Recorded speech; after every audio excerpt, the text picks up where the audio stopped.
Thanks for taking the time to view this video. This is Daniel Murphy down here in beautiful sunny Myrtle Beach. Today we're going to talk about, and the reason I'm bringing this up now is when I speak to a lot of the people on the phones and people who own properties here in the Myrtle Beach area, these are conversations we have almost daily about what sort of market conditions we're seeing today, and more importantly, where we expect to see the market in the next 12 to 24 months. And the conversation is almost always exclusively focused on the current inventory shortage that we have. So let's discuss the pros of this current inventory shortage and the potential pitfalls of it further down the line. The first thing, let's identify why we have these inventory shortages. The first, and I think the biggest reason that we're seeing these inventory shortages, you still have about 16 million properties that are unmarketable. And what we mean by that there's about 11 million people right now that currently own homes or properties that are underwater. They cannot sell these properties at today's current market values. They'd like to, but it's just not possible. The second case is you have another 5 million people who are already in the process of foreclosure or in default. So, you got 16 million properties right now that are not even on the market. So that certainly is a huge portion of the available inventory that would be there if it was possible. The second thing, what I'm seeing is that when the banks started to get into the foreclosures, they were taking properties, bundling them together, and then selling them off to hedge funds, investors. And what these investors were doing were using these properties as rentals. So those properties right now are currently on the rental market, but not on the sale market. So again, there's some more inventory that is off. The third thing that's caused a run on these properties is the historically low interest rates. I mean, currently we're at 3.5% as an average. These are the lowest rates we've seen in over 100 years. So it is making the purchase of properties more available to more people. And then the fourth thing, it's fourth and fifth thing. The fourth thing that we're still seeing, and I know this is going to shock many of you, and it even shocked me when I read it, but a half of the loans that we're writing right now are still written with no money down. Now, a lot of these loans are run through FHA, Department of Agriculture, and VA loans. So when you have buyers who can come in and purchase properties with no money down, it again opens up that buyer pool significantly. And the last thing quickly, and this is more tied into number two, hedge funds, is the banks have what they call shadow inventory. These are properties that the banks, for the purposes of their bottom line right now and the shareholders, it makes more sense to rent the properties than it does to actually sell them. So those five things, I believe, are the main reasons why we're seeing inventory shrink.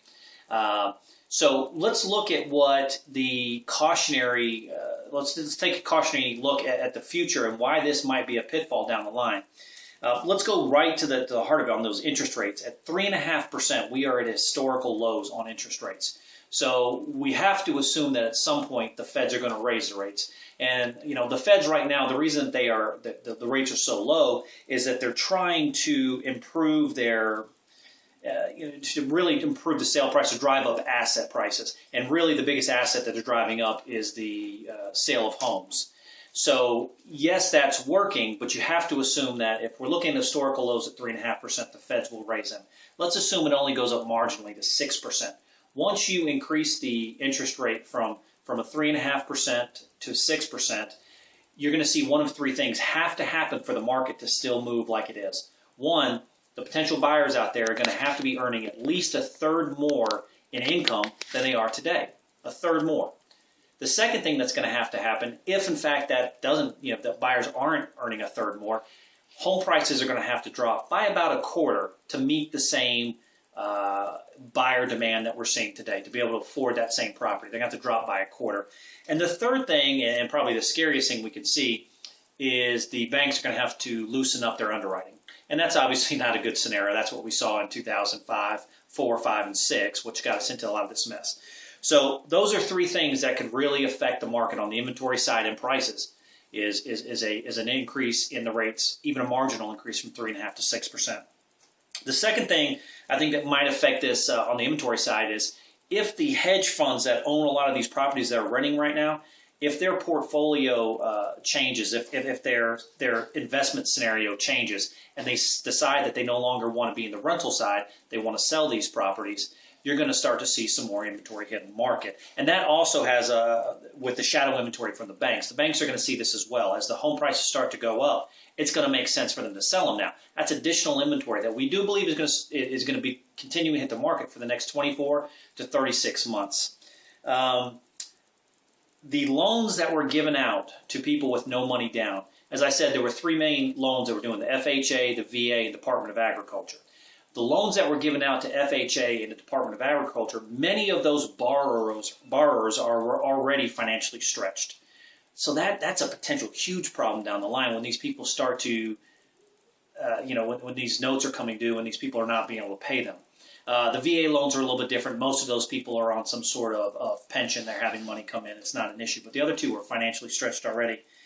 And then specifically on investment properties, what I'm seeing right now, even today, is the inventory side of this market. The reason we were able to sell so many so quickly is there was a ton of value in the property.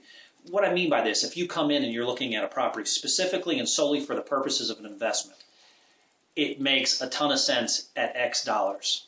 When you start to increase that investment, X plus 50,000, that investment side starts to go away. Now we're only dealing with end users, or people who are going to use the properties themselves, either as a second home or as a primary. So we're going to lose that market a lot.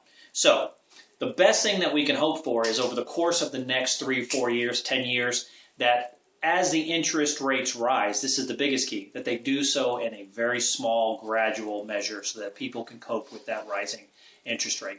If not, we could see another housing crisis coming in the next couple of years. Keep your fingers crossed, everything will be all right, but it's better to know now and hopefully make your real estate decisions, your investment decisions a little bit more easier. Thanks.